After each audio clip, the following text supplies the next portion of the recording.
Voting for 88 constituencies in the second phase of the 18th Lok Sabha elections across 13 states and union territories has begun. In fact, it began today morning. Over 1,200 candidates, including 4 candidates from Outer Manipur, are contesting the polls this time. At 3 p.m., 50.3 voter turnout was recorded across 13 states and union territories. We have Nazir joining us from Kashmir. Nazir, this is the first proper Lok Sabha election after the abrogation of Article 370.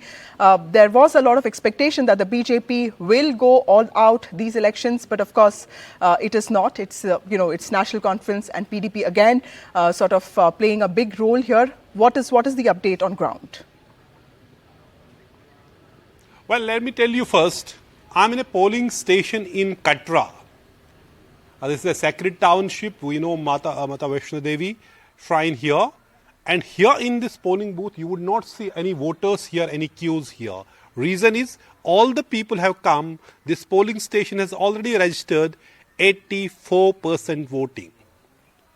So there's already by 3 p.m. the Jammu parliamentary constituency recorded near 58% voting. But here, this polling station has recorded 84% voting, and all the people, they have voted. I'm joined by 2 polling agents, one from Congress, one from the BJP. आप बताएंगे कि इतनी जल्दी क्यों voting खत्म लोगों ने की? यहाँ 6 बजे तक तो वोटिंग चलनी है. 6 बजे तक तो चलनी है, बट हमारे गांव का सिस्टम ऐसा है कि यहाँ के लोग पहले वोट देने में इंटरेस्ट रखते हैं, फिर उसके बाद फ्री होके अपने काम वाम करेंगे. पहले किस टाइम पे पहले वोटर पहुंचे यहाँ? अभी तो हमने स्टार्ट भी नहीं किया था. अभी हम जस्ट पहुंचे थे तो 6:30 बजे यहाँ पर मॉर्निंग में लाइन लग चुकी थी, कम से कम 50. तो आप बताएं क्या है वजह? यहाँ पहले ही लोग सभी आए और 700 वोट थे तो 650 ने पहले ही फिनिश किया. जैसे 7 बजे की टाइमिंग थी तो 7 बजे से पहले ही जो हमारे जहाँ के लोग हैं वो पहुँच गए थे, अपने टाइम के अनुसार पहले पहुँच गए थे. तो वोटिंग जो मतदान जो भी है, जो जहाँ के लोग मैक्सिमम सभी जानते ही हैं, तो हम जो राष्ट्रीय हित ही वोट देना चाहिए. तो गाँव में आप लग रहे कहते हैं कि पहले लोग आते हैं, वोट देते हैं, डालते हैं और उसके बाद अपना काम शुरू. हाँ, तो क्योंकि इसमें क्या लोगों में थोड़ी जागरूकता आई हुई है, तो काफी लोग पढ़े लिखे भी हैं, तो अपना टाइम वेस्ट नहीं करना चाहते हैं, जैसे जल्दी वोट आते हैं. So वोट भी काम जो है, it is actually a festival after every 5 years, and I've seen across Jammu constituency, be it urban areas of Jammu, long lines. But when you come to now the rural areas of Jammu, in Riyasi district, in Katra, you see people have already completed voting, and at this polling station, 84% voting has been registered. We don't know if anyone else would come and cast his or her vote. But this shows kind of, enthusiasm among the people. They come, vote in large numbers. In last election, there was 72% voting in this constituency, Jammu constituency. But this time, it appears that today it may beat that record. And weather gods were actually very, very kind today. It was a cloudy day, so it was not sunny. There was no heat wave in that sense. Jammu constituency has near 18 lakh votes. It is spread over 3 districts. Earlier, it is demographic complexion has been changed during the delimitation. Jammu constituency also had these 2 districts, Poonch and Rajouri, which are predominantly Muslims. They have been removed during the delimitation and are now made part of the Anantnag parliamentary constituency. So that is one part. That is, now we have almost direct contest between BJP and the Congress. BJP is seeking 3rd term from this constituency. BJP is Jugal Kishore Sharma, and he is pitted against Congress's Raman Balla, who is also the working president of the party. So very interesting election, and the first election post abrogation of Article 370, and when state was also stripped of, J&K was also stripped of its statehood. But here you can see by 4, the whole village has come. They completed their voting, and 84% people have already voted at this polling station. Nazir, we know that Mr. Sharma actually won with a very decisive mandate in 14 and also in 19. And he's been talking a lot about this infra push that the BJP has also been talking about. In fact, in Katra, we also saw the inauguration of Vande Bharat Express by the Prime Minister a few days ago actually. So what is the narrative on ground? Because yesterday Farooq Abdullah was, there was a joint rally with the Congress, with Congress and of course with NC. He was also quite critical of the BJP. So what are the narratives that are playing out on the ground there? Well, there are two constituencies which are predominantly Hindu constituencies, be it Udhampur, Kutwa or the Jammu Riyasi constituency. So here BJP, it has been the BJP's traditional stronghold, more so about Jammu. When we come to the Kashmir Valley, there are three constituencies: Anantnag constituency, Srinagar constituency and Baramulla constituency, and this has been the traditional hold of the National Conference, and they are now pitted against different players, and PDP and the National Conference are also now fighting against each other, since the PDP is no more part of when it comes to seat sharing of India Alliance, and National Conference is blaming them for being now the team C of the BJP, because as the BJP leader from Rajouri said, they are supporting Mehbooba Mufti because BJP is not contesting from Rajouri Anantnag constituency. Having said that, there's another important aspect of this election is now there's some confusion whether the third phase of election will happen in Jammu and Kashmir in Anantnag parliamentary constituency, because Election Commission today has sent a letter asking a report from the J&K administration if these elections, third phase in Anantnag, has to be deferred, because BJP and other parties have written to the Election Commission citing weather conditions, citing closure of the Mughal Road, citing other issues, that this election should be deferred. National Conference and PDP have strongly reacted to it. Umar Abdullah and Mehbooba Mufti addressed press conference and opposed any such move to defer these elections, which are scheduled on 7th of May.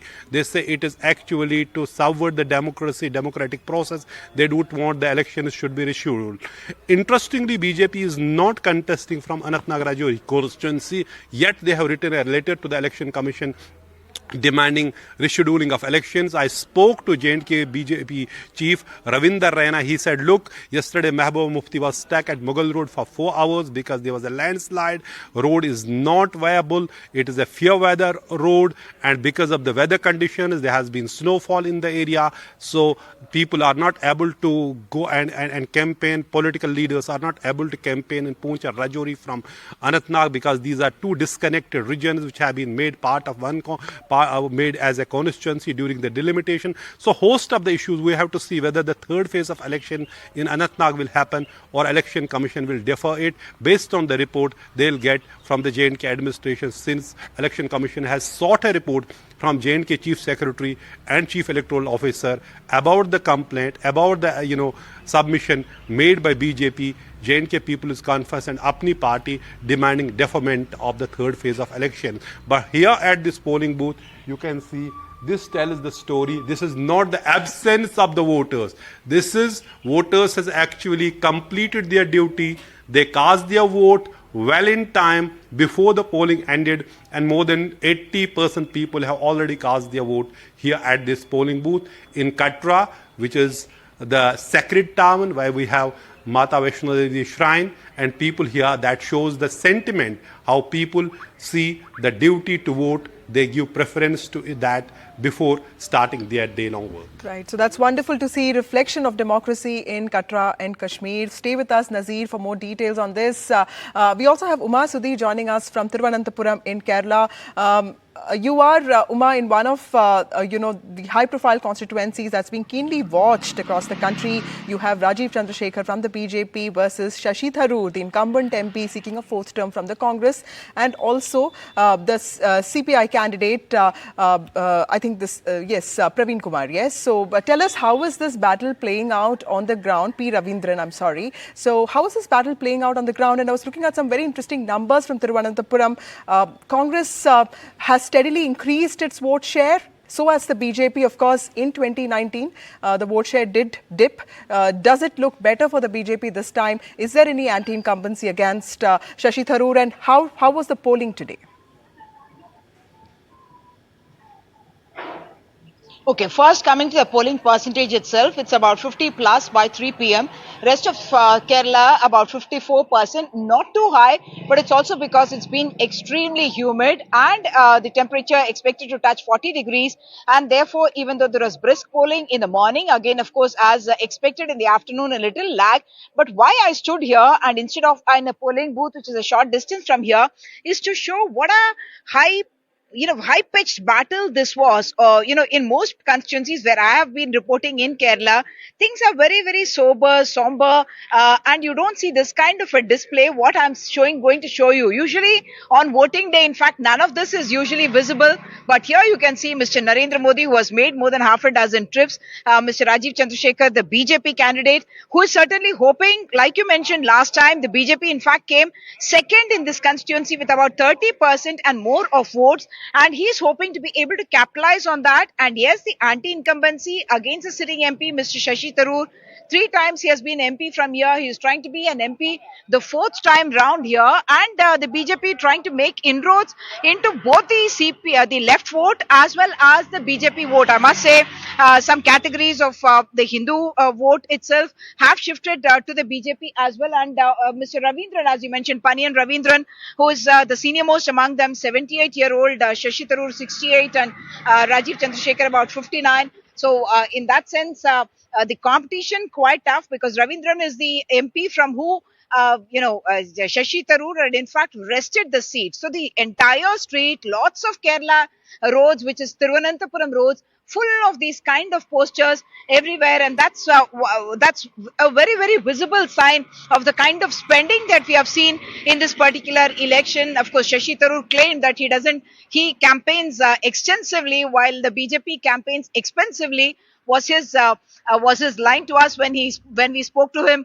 this morning. But what I must point out here is that this is a very fiercely fought election. The BJP, if they are hopeful of getting any seats in Kerala or rather opening their account, because as you know, the BJP has never been voted into power as any single MP also by Kerala. But if they are hoping that could happen in a Thiruvananthapuram or it could happen in a Thrissur. Of course, there are at least about 5 seats where it's going to be a 3-cornered contest. And that is also one of the reasons why we expect the polling percentages, in fact, to be pretty good. Because if you want, as you know, if you want your candidate to win, you need to go out and vote. And in Kerala, usually the voting happens on ideology. People who are left supporting continue to be left supporting, and people who are UDF supporters continue to be UDF supporters. And it is that floating vote that everyone is trying to get. But the kind of enthusiasm that we saw vis-a-vis Kerala voting with non-resident Keralites, not just from Delhi, Bombay, Bengaluru, Hyderabad, or Chennai, flying in or coming by special trains to Kerala to vote. We have also seen vote Vimanas, special flights that have been flown in from a UAE, from a Kuwait, all of those areas, and people are coming in to vote in this particular election because that is the kind of involvement that people here, people from Kerala, seem to have towards the election. Like they famously say, you can take a Keralite out of Kerala, you can take a Malayali out of Kerala, but you cannot take Kerala out of a Malayali. So that involvement and that passion is something that they have. And in fact, earlier today, I chatted with an LDF councillor who is Rakhi Ravi Kumar and a BJP supporter, Mr. Jayachandran Thambi. And the chat turned out to be as hot, I must say, as we have seen the campaign itself. Let's listen in. I have with me Rakhi Ravi Kumar, who's the councillor with the ruling party here, and I also have Jayachandran Thambi, who's with the BJP. What's your reaction to what Mr. Shashi Tharoor said, saying that you are getting friendly and trying to keep him out? No, we are friends. We are being the same person, residents in the same ward. We are friends, but he means politically that the left and the BJP have not attacked each other, and they have only focused on attacking him. No, in our old speeches, we are attacking the Modi government, and it is against the democracy, and we want to protect our constitution. We want to protect the democracy. So we are utter against BJP. We don't have any alliance, but we don't have even friendly talk. That's only. But in the other manner, we are against opposite directions. We are going through the opposite directions. What is your reaction? Actually, what Shashi Tharoor meant is that the left and UDF, the right, they are in alliance. Because somehow or other they want to defeat BJP. They are sure that the BJP candidates are going to win this time in Kerala. They don't want us to open the account here in Kerala, but we are sure we're going to open account in Kerala.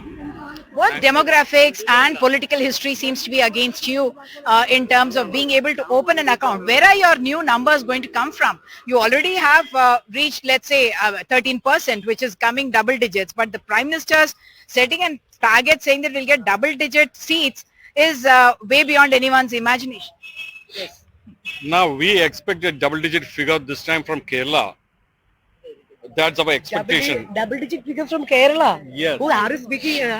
What you are mocking? No. What the left, my friend here, she was saying is they want to protect the constitution.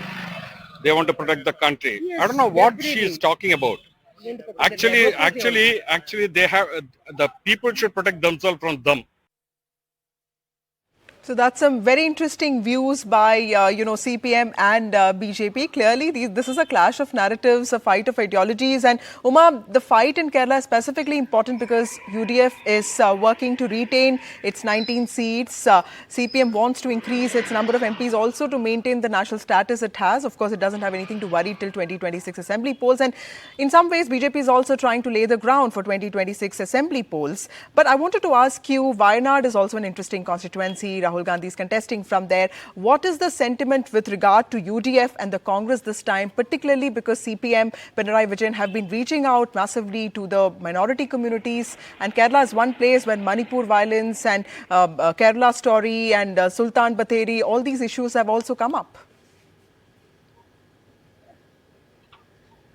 Absolutely. In fact, those were almost mainstream issues, I must say, and could prove to be quite decisive in the way these issues were played out during the election and the kind of debate that happened in Kerala around these very issues. In fact, one argument is that the CAA and other issues for which Pinarayi Vijayan had very vocally opposed, that may have in fact led to some alienation of some Hindu votes from the part of the LDF. That was one reading of the people. Wayanad, like you mentioned, again a very interesting constituency from where Rahul Gandhi is hoping to get re-elected, and of course we have Ani Raja who is contesting from there, and the state BJP President K. Surendran from there. Last time round when Rahul Gandhi contested from there, there was also the Sabarimala issue and Rahul Gandhi contesting from there. All of that, in a sense, came together, giving an further impetus to the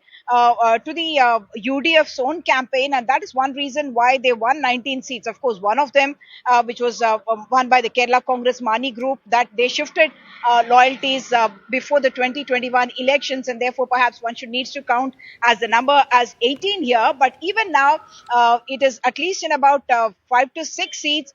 The LDF certainly hoping that they can make inroads. The BJP's own story is very interesting here.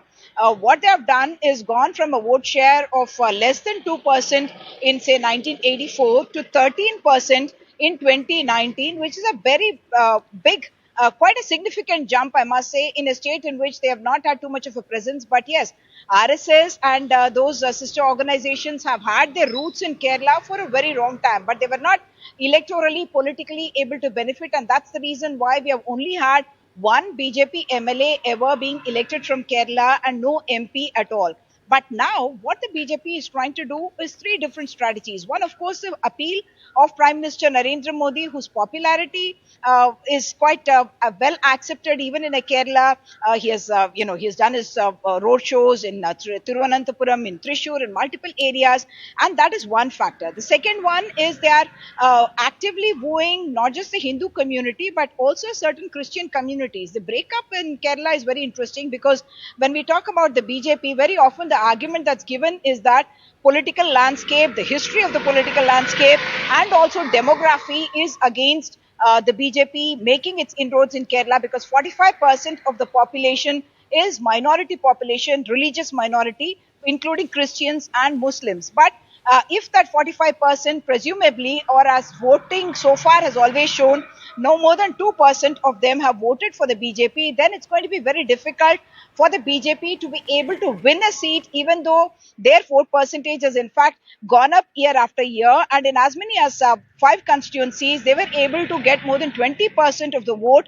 Even in a Thiruvananthapuram, like we discussed earlier, they actually came second with the CPI less than 25% of the vote in the Thiruvananthapuram. But the analysis that was given at that time was that there was a vote transfer that happened between the left front and the UDF, that the votes were transferred to make Shashi Tharoor win. And that's the reason why the LDF low vote share had gone down. But the BJP is working on increasing its vote share here in Thiruvananthapuram, where 30%, if they go to a 40%, 45%, they are hoping that they could come up with a win. And the play of, the third candidate who has not been much spoken about, Paniyan Ravindran, a veteran CPI leader, is not being much spoken about. If he's also going to score votes, the play of the numbers could end up resulting in an unexpected result for Thiruvananthapuram. That is something that people are certainly talking about. They are also using certain issues, the reach out that they have done to the Christian community as well. That is something that the BJP will hope will get them dividends as well. In fact, the coastal stretch is where Shashi Tharoor is supposed to have his votes in terms of the Christian and the minority population. And that's where that controversy also came up with Shashi Tharoor alleging that Rajiv Chandrasekhar had in fact tried to bribe. That's the suggestion that he had given. Tried to bribe and win the voters, and Chandrasekhar has in fact gone to the DGP as well as to the Election Commission to complain about something like this. So high-pitched battle certainly. The BJP hoping to make inroads. Whether they end up with seats, that seems a little unlikely, I must say, except perhaps a Thrissur or a Thiruvananthapuram. But otherwise, this has been very, very interesting and critical, like you mentioned, for the left party, for the CPIM. This is, of course, the CPI's candidate, but they would be hoping that they will be able to retain their national status and their symbol, which is now coming under threat. That is a symbol that's quite passionately loved by the followers of that party over generations, I must say. Back to you. Thank you, Uma. Stay with us. We also have Pratibha Raman joining us from Bengaluru. Pratibha, Bengaluru has been a citadel of the BJP since the time of Anant Kumar. We saw your interviews with both Soumya Reddy and, of course, Tejasvi Surya. This is a battle we saw even in the assembly elections. Of course, Tejasvi Surya was not the candidate, then his uncle was. So clearly, this is an old war, but, the politics of it is very interesting. Issues in Bengaluru clearly are different from the rest of the state, where the focus is more on Congress guarantees versus Modi welfare, and if the JDS-BJP alliance will work on ground. What are you picking up from Bengaluru, and also on how is the polling going on, because Bengaluru has often been criticized for its voter apathy? To answer the first question, yes, 14 of the 28 constituencies in Karnataka are going to polls here, and most of those constituencies fall in the old Mysuru region. In fact, what you see right now is I am a proud voter, though I haven't really got time to cast my vote yet, but I will be doing that soon. But in the meantime, answering that question of yours, yes, talking about the old Mysuru region, H.D. Kumarasamy and the JDS are the ones who are exerting a lot of influence in that region. And that is also the backyard of Karnataka Chief Minister Siddaramaiah. So it is a battle between the JDS as well as the Congress playing out there. But as far as Bengaluru is concerned, it is a battle between the BJP and the Congress in all the 4 constituencies here.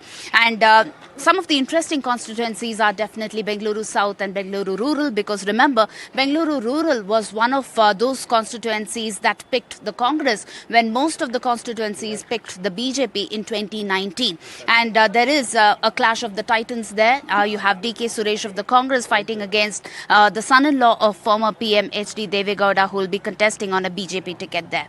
Talking of Bengaluru South, we have BJP's Tejasvi Surya, one of the youngest candidates, and like you mentioned, it was also Anant Kumar's forte that was taken over by Tejasvi Surya, and he will be contesting against Soumya Reddy, who's the daughter of one of the sitting ministers of the Karnataka government here. And In the meantime, I'm now in Bengaluru North and talking about Bengaluru's voter apathy. Right as we speak, it stands at a little over 50%, and in 2019 it stood at 53.7%. This time, people were thinking that Bengaluru would really create a record. I have with me a young voter here, and it's so heartening to see the fact that you have come forward to cast your vote at a time when Bengaluru's voter apathy is being addressed. What is your message to your peers? Oh, my message to my peers would be do what you think is right, and when you do what you think is right, you choose the right leaders for yourself. And yeah, that's about it, I feel. So what are the issues that play in your mind when you go to cast your vote? The issues that play in my mind? No, I think I'm very clear of who I want to choose. But when it comes to the issues here in your constituency you want to address, water crisis, because we come from Bengaluru North, which has also been reeling under water crisis, what are the other issues in your mind? Nothing really. No, nothing really. Right. I feel as me or like the surrounding that I live in, I do not really get into that or see so much of it. But if I go lower and like look at other people, I think there are too many issues to be addressed. And yeah, if people work right towards it, it's going to be all good. And I hope everybody is listening to your message on that front. Yes, if everybody really votes for the right candidate, there could be good governance. And that is the message being sent across by the young voters here. And I hope all her fellow peers are listening to this. Back to you. Thank you, Pratibha, for joining us with those details, and we hope you get the time to go and vote. That's Pratibha Raman, my colleague, reporting from Bengaluru today. 88 constituencies across 13 states are polling today. This is the second phase of the Lok Sabha elections, and we'll keep getting you all details from the ground.